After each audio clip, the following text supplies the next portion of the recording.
Hi friends, welcome to Usha fun foods. ನಾನು ಮಾವಿನ ಹಣ್ಣಿಂದ ಇದನ್ನು ಹೋಳಿಗೆ ಮಾಡೋದನ್ನು ತೋರಿಸ್ತಾ ಇದ್ದೀನಿ. ಮಲ್ಲಿಕಾ ಮಾವಿನ ಹಣ್ಣನ್ನು ತಗೊಂಡಿದ್ದೀನಿ. ತುಂಬ ರುಚಿಯಾಗಿರುತ್ತೆ ಫ್ರೆಂಡ್ಸ್, ನೀವು ಮಾಡಿ ನೋಡಿ. ಈಸಿ ಕೂಡ ಮಾಡೋದು.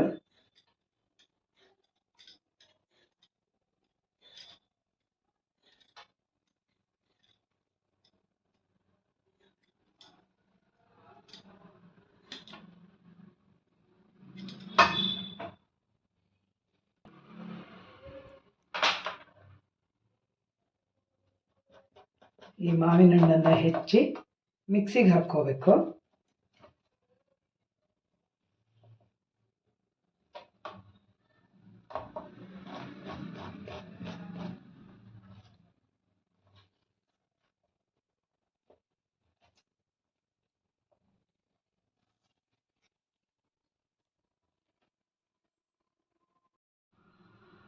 ಅದಕ್ಕೆ ಗೋಧಿ ಹಿಟ್ಟು ತಗೊಂಡಿದ್ದೀನಿ. ಗೋಧಿ ಹಿಟ್ಟಿಗೆ ಸ್ವಲ್ಪ ಉಪ್ಪು ಹಾಕಿ ಇದನ್ನು ಸ್ವಲ್ಪ ನೀರಾಗಿ ಕಲಿಸ್ಕೋಬೇಕು. ಚಪಾತಿ ಹಿಟ್ಟಿಗಿಂತ ಸ್ವಲ್ಪ ನೀರಾಗಿರಬೇಕು. ಇದಕ್ಕೆ ಸ್ವಲ್ಪ ಅರಿಶಿನ ಹಾಕ್ಕೋಬೇಕು.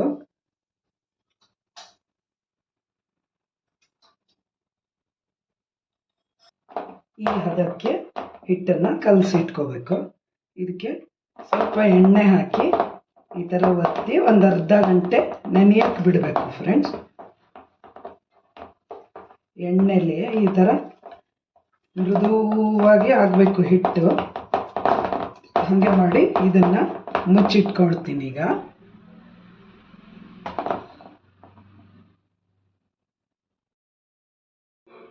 ಹೋಳಿಗೆ ಮಾಡೋದಕ್ಕೆ ಒಂದು ಅರ್ಧ ಹಸಿ ಕಾಯನ್ನು ತುರಿದಿಟ್ಕೊಂಡಿದ್ದೀನಿ. ಇದನ್ನು ನೀರು ಹಾಕದೆ ಹಾಗೆ ಮಿಕ್ಸಿ ಮಾಡ್ಕೋಬೇಕು. ಇದನ್ನು ಮಿಕ್ಸಿಗೆ ಹಾಕ್ಕೋತೀನಿ. ಈಗ ಸಣ್ಣ ತುರಿ ಆದರೆ ತುಂಬ ಚೆನ್ನಾಗಾಗತ್ತೆ ಹೋಳಿಗೆ, ಅದಕ್ಕೆ ಮಿಕ್ಸಿ ಮಾಡ್ಕೋಬೇಕು. ಇದನ್ನು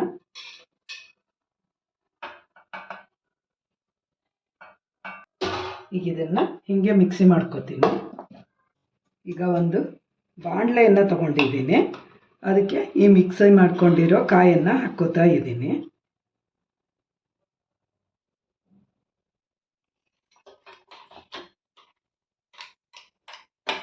ಇದೇ ಮಿಕ್ಸಿ ಪಾತ್ರೆಗೆ ಮಾವಿನ ಹಣ್ಣಿನ ಹೋಳನ್ನು ಹಾಕಿ ಪ್ಯೂರಿ ಮಾಡ್ಕೋತೀನಿ.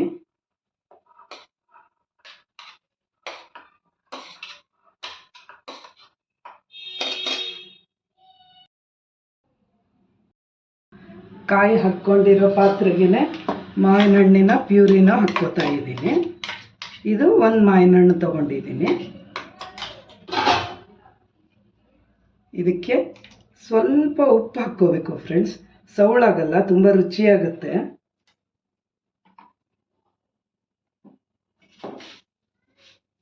ಈಗ ಇದಕ್ಕೆ ಸಕ್ಕರೆ ಹಾಕ್ಕೋತಾ ಇದ್ದೀನಿ. ಒಂದು ಬೌಲ್ ಸಕ್ಕರೆ ಹಾಕ್ಕೊಂಡಿದ್ದೀನಿ. ಸಕ್ಕರೆನಾರು ಹಾಕ್ಕೋಬೋದು, ಬೆಲ್ಲನಾರು ಹಾಕ್ಕೋಬೋದು ಫ್ರೆಂಡ್ಸ್. ಇದೇ ಟೈಮಲ್ಲಿ ಇದಕ್ಕೆ ಏಲಕ್ಕಿ ಪುಡಿನೂ ಹಾಕ್ಕೋಬೋದು. ನಾನು ಮಾವಿನ ಹಣ್ಣಿನ ಟೇಸ್ಟ್ ಇರಲಿ, ಅದ್ರ ಸ್ಮೆಲ್ ಹೋಗಬಾರ್ದು ಅಂಥೇಳಿ ಏಲಕ್ಕಿ ಹಾಕ್ಕೊಂಡಿಲ್ಲ. ಈಗ ಇದನ್ನು ಒಲೆ ಮೇಲೆ ಇಟ್ಟು ಕೈ ಆಡಿಸ್ತಾ ಬರಬೇಕು. ಇದನ್ನು ಮೀಡಿಯಮ್ ಊರಿನಲ್ಲಿ ಇಟ್ಕೊಂಡು ಕೈ ಆಡಿಸ್ತಾ ಬರಬೇಕು. ಗಟ್ಟಿಯಾಗೋವರೆಗೂ ಕೈ ಆಡಿಸ್ಬೇಕು.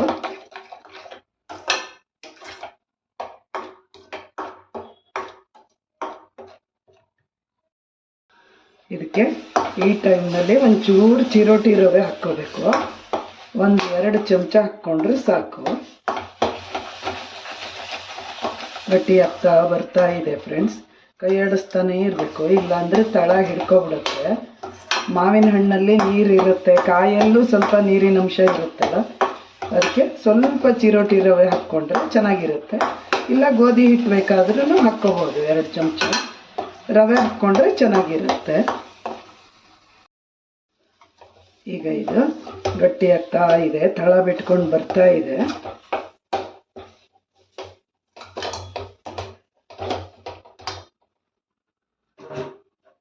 ನೀರು ಮುಟ್ಕೊಂಡು ಈ ಥರ ಮುಟ್ಟು ನೋಡಿದ್ರೆ ಕೈಗೆ ಅಂಟ್ಕೋಬಾರ್ದು, ಅವಾಗ ಇದು ಆಗಿದೆ ಅಂತ. ತಳನೂ ಬಿಟ್ಟಿದೆ, ಉಂಡೆ ಕಟ್ಟೋಕ್ಕೆ ಬರುತ್ತೆ. ಈಗ ಇಷ್ಟು ಸಾಕು.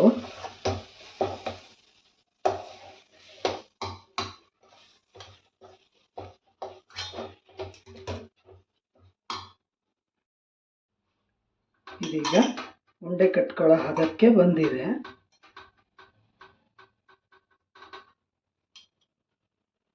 ಇದೇ ಥರ ಎಲ್ಲ ಉಂಡೆಗಳನ್ನು ಕಟ್ಟಿಟ್ಕೋಬೇಕು.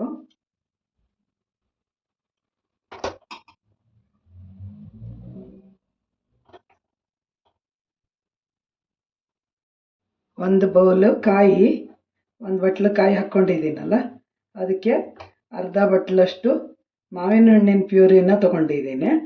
ಅದಷ್ಟಕ್ಕೆ 15 ಹೋಳಿಗೆ ಆಗುತ್ತೆ ಫ್ರೆಂಡ್ಸ್. ಈಗ ಮಾಡೋದು ಹೆಂಗೆ ಅಂತ ನೋಡೋಣ.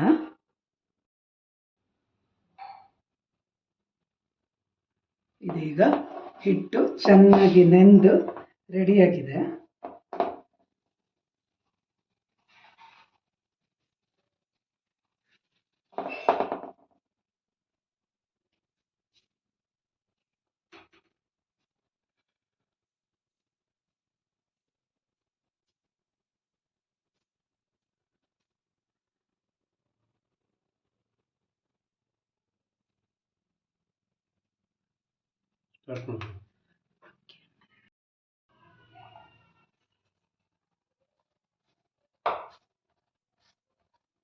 ಎಷ್ಟು ಚೆನ್ನಾಗಿ ಲಟ್ಸಕ್ಕೆ ಬರ್ತಾ ಇದೆ ನೋಡಿದ್ರೆ ಫ್ರೆಂಡ್ಸ್.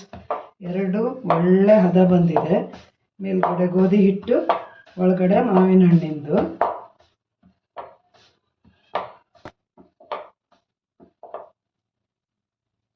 ನೀವು ಹೇಗೆ ಮಾಡ್ತೀರಾ ಅಂತ ಕಾಮೆಂಟ್ ಮಾಡಿ ಹೇಳಿ ಫ್ರೆಂಡ್ಸ್. ನಾವು ಈ ಥರ ಮಾಡ್ತೀವಿ, ತುಂಬ ಚೆನ್ನಾಗಿ ಬರುತ್ತೆ.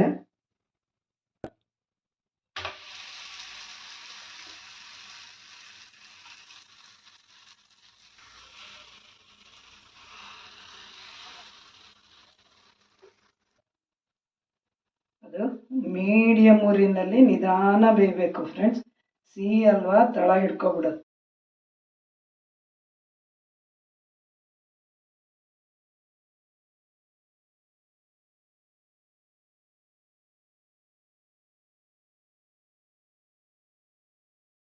ಈ ಹೋಳಿಗೆ ಪೇಪರ್ ಇದ್ದರೆ ತುಂಬ ಚೆನ್ನಾಗಾಗತ್ತೆ.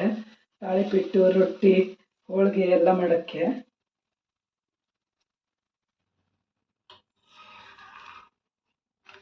ಚೆನ್ನಾಗಿ ಬರ್ತಾ ಇದೆ ಅಲ್ವಾ ಫ್ರೆಂಡ್ಸ್. ನೀವು ಮಾಡಿ ನೋಡಿ. ಸೀಸನ್ ಮುಗಿಯೋದ್ರಲ್ಲಿ ನೀವು ಮಾಡ್ಕೊಳ್ತೀನಿ, ತುಂಬ ರುಚಿಯಾಗಿರುತ್ತೆ. ಈಗ ಇದು ಬೆಂದಿದೆ.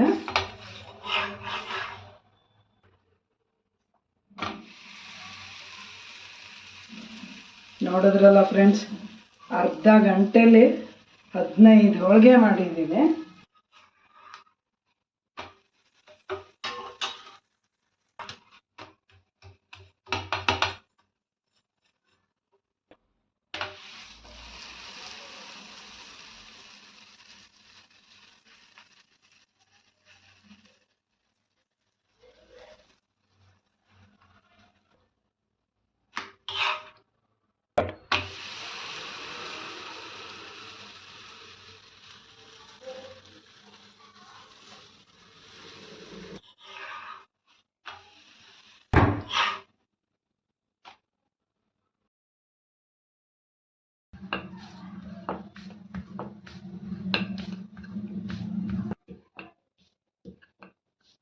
Start.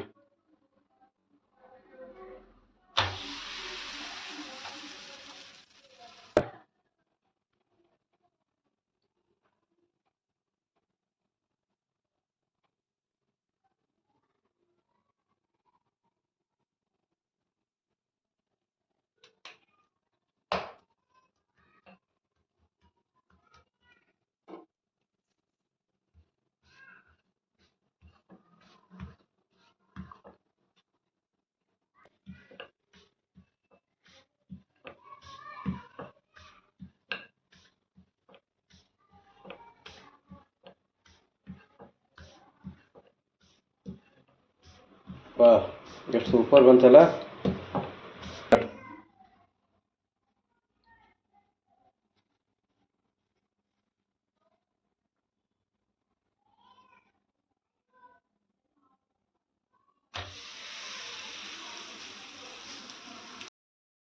ನೋಡಿದ್ರಲ್ಲ ಫ್ರೆಂಡ್ಸ್, ಬಹು ಬೇಗ ಆಗೋಂಥ ತುಂಬ ರುಚಿಯಾದ ಹೋಳಿಗೆ ರೆಡಿಯಾಗಿದೆ.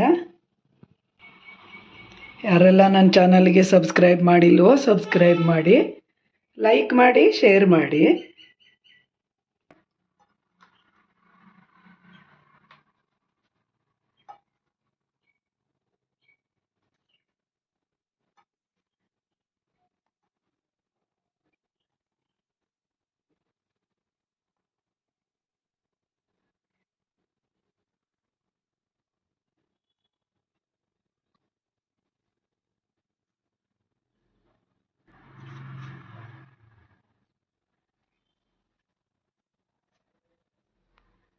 ವಾ, ಸೂಪರ್ ಅರೇಂಜ್ಮೆಂಟ್.